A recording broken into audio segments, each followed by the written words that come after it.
Okay, we continue our discussion of Rabbi Karo and his life in Salonika. One of the events that made a very strong impact on Rabbi Karo was the story of Shlomo Molcho. Shlomo Molcho was not exactly false messiah. It was not a false messiah. It was more. It was someone who instilled in people Messianic hopes, but did not declare himself to be the Mashiach in a particular way like Shabbatai Tzvi. He was born to a family of Anusim, of Maranos in Portugal, and then at a certain point had this experience where he decided to reconvert to Judaism. It was done by David Aruveni, another Messianic figure. He met Aruveni in Salonika. He was the representative of the king of Portugal, and he met Aruveni in Salonika. This shows you that, like we mentioned, the city was a center of cosmopolitan center. People from all over the Jewish world met there after the expulsion from Spain, and he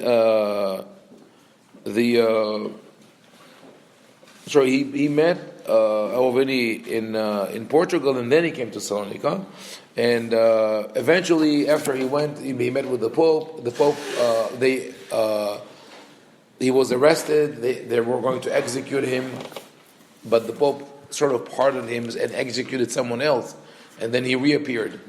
So everybody thought now he has superpowers, like he resurrected. Then finally he was executed, and Rabbi Karo was very influenced by that. That period in general, the whole Jewish world was waiting for some kind of a messianic revelation.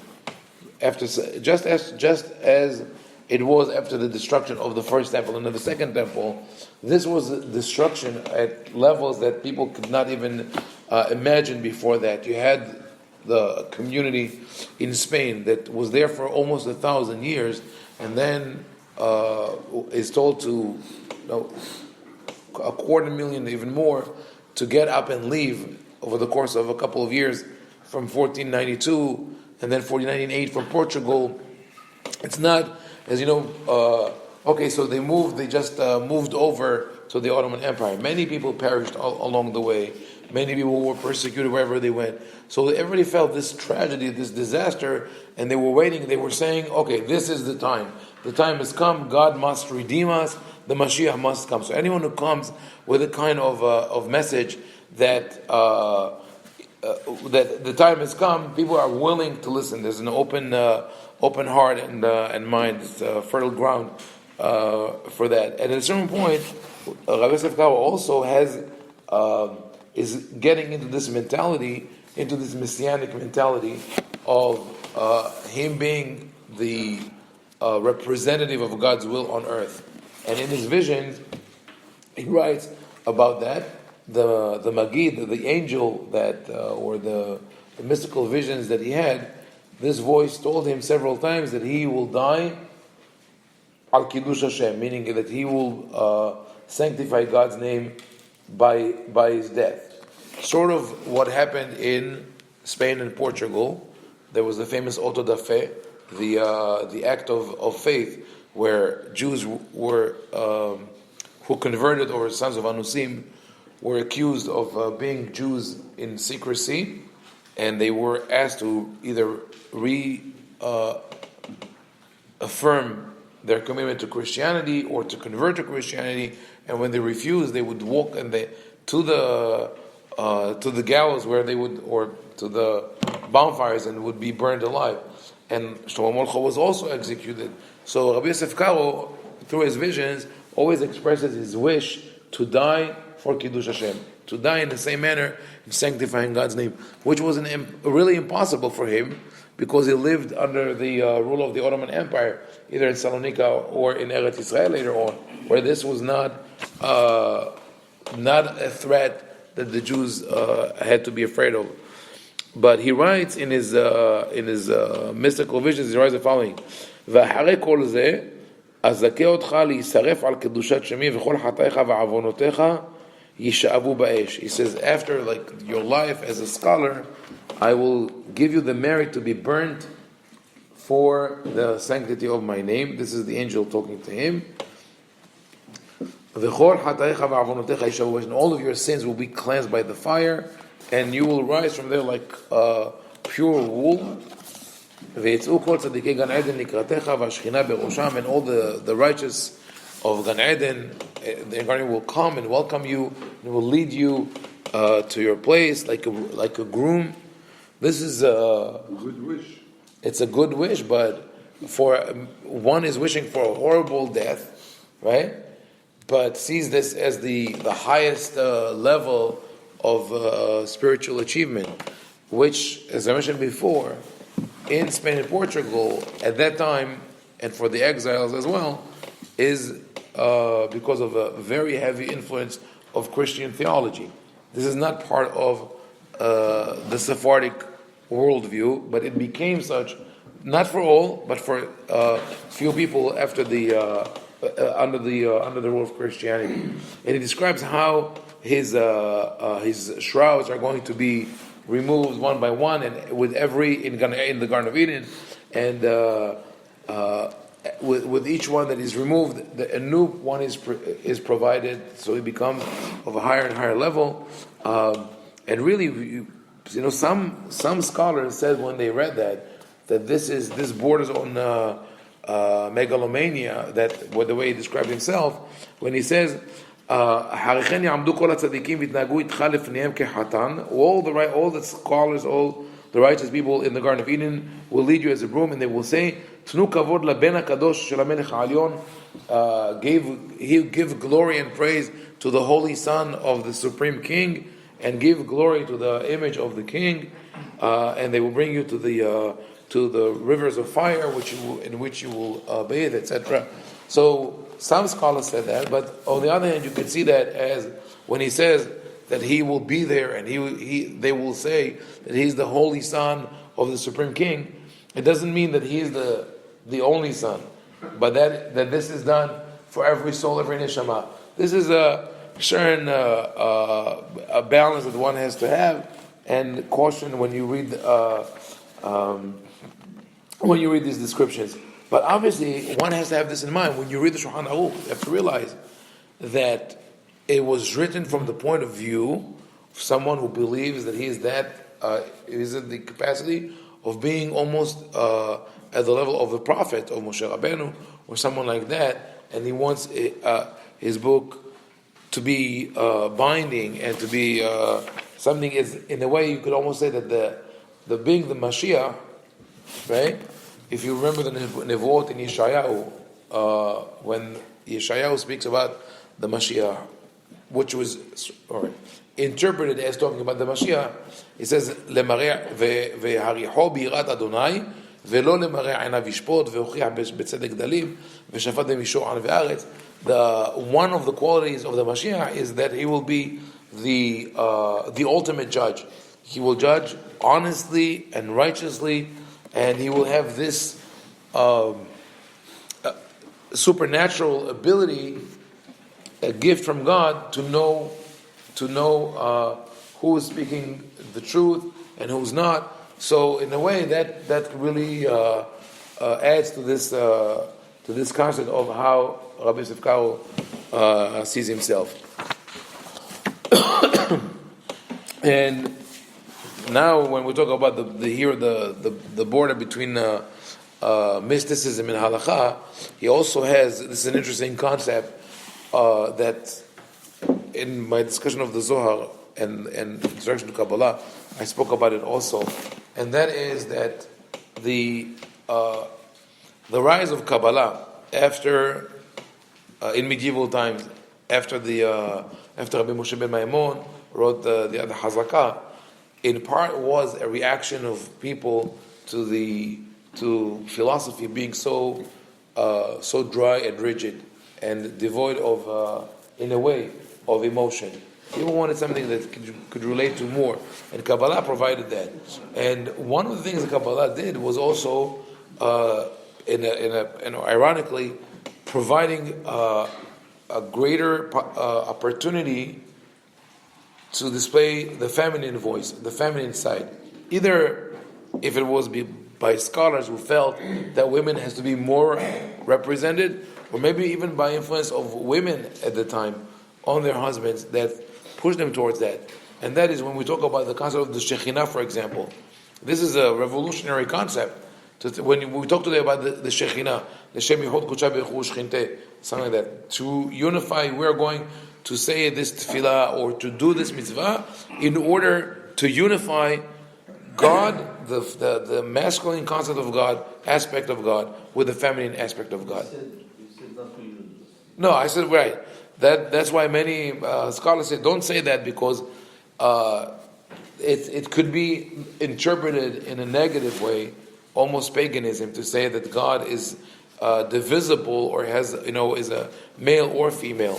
But the idea of the Shekhinah, if to understand it in the way that maybe the early Mekubalim wanted to bring it, is to say, just as we speak about the other attributes of God. God is merciful, God is rigorous, God could be vengeful or loving, that if God represents for us the full spectrum of human emotions, then there should be also emotions or certain character traits that we usually associate with the feminine. So the Shekhinah, in an essence, is that feminine aspect. And with Rabbi Yosef Karo, the angel that spoke to him was, we could say, androgynous. It was sometimes male, sometimes female, and sometimes in one sentence would be both genders. So, in one, for example, he says, "Ani Mishnah medaberet beficha." I'm the Mishnah who speaks through you. And Rabbi Yosef Karo would study the Mishnah constantly. Almost he identified with the Mishnah, not as identifying with the author of the Mishnah, of Rabbi Yehuda Hanasi, but of the Mishnah as a persona. There's an entity called Mishnah, and he is identified with it.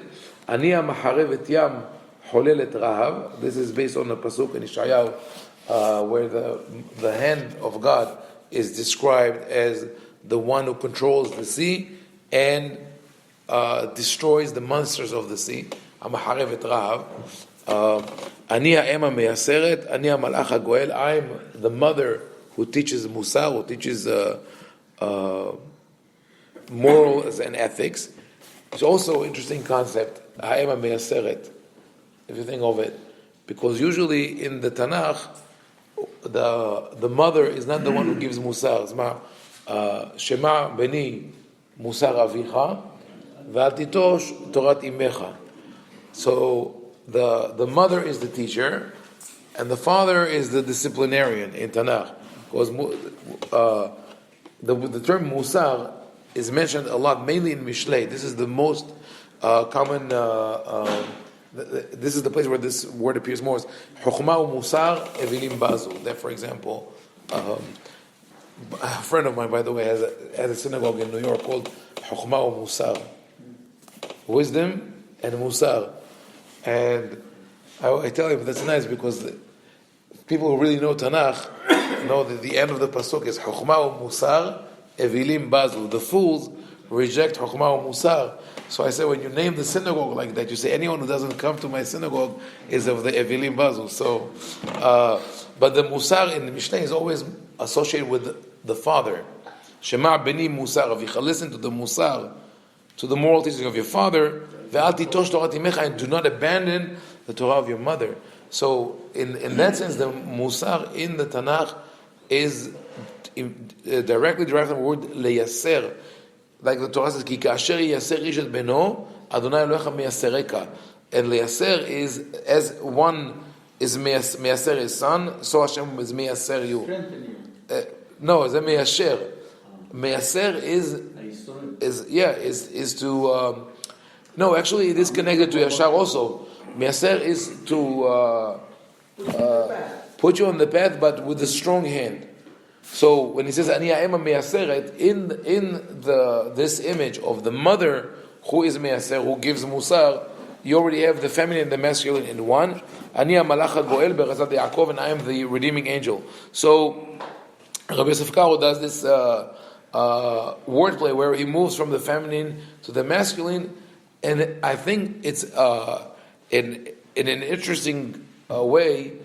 It shows us his personality in general, which was multifaceted, and I'll conclude with that. Remember that I said that we went through some halachot, and we'll go through more, God willing, that Rabbi Yosef Karo sometimes for one halacha will provide 2 or 3 options, but not in an open manner to say you could do either 1, 2, 3. But there it says some say and others say. Or he would say one thing in his commentary on the tool called Bet Yosef, and another thing in his final work called shulchan-aruch. So he has the ability to show 2 different faces. This is diversity or versatility within one person, unlike Maimonides, which was very monolithic. There's one way to see it, and that's it. And this is seen even today, by the way. There are scholars in the Jewish world, especially in the Sephardic world. There are certain scholars that see themselves as Maimonidean. They follow Maimonides to the letter, and then there are those who follow Rabbi Yosef Karo. And in general, you can see that those who follow Rabbi Yosef Karo are more flexible and versatile, whereas those who follow Maimonides are much more rigid and close-minded in a way, even when they're willing to modernize halakha. So this is one aspect of Rabbi Yosef Karo being multifaceted. The other is his ability to balance Kabbalah and halakha, which in most cases, up until his time, there were 2 separate realms. People did not mix them, but he brought them together, but still in a way that did not alarm the people of halakha, right? You don't associate him with halakha. That's my asking. With his self-regard, Messianic self-regard, did he not have opponents who? Definitely. He had opponents. He had opponents, but he had opponents on his halachic work and less on these writings, because these were written in a personal journal. This was not something that was published in his life. But 100%, if that's part of the balancing act. If he would have published those works in life, he would have been excommunicated or banned or but I think he saw the dangers of taking such visions to the public as with Shlomo Molcho and David Aroveni, that sort of they burned brightly for a very short time and disappeared. So he planned that. He has this vision and dream of doing that, but he does it over time. And meanwhile, like I mentioned in the previous class, he dedicated all his time to perfect his work of halachot, his book of the shulchan-aruch and the Bet Yosef, while other rabbis held positions. So he was able to really do this balancing act. And finally, this example of balancing the feminine and the masculine, even in his own writings. So Rabbi Yosef Karo is a multifaceted, very versatile person. Yes. They mentioning the Jewish literature. Shai non, for instance, in Laila, you can see it in masculine. Yes. Right. It is embedded in the language, right? It's embedded in the language. Right. Number 1.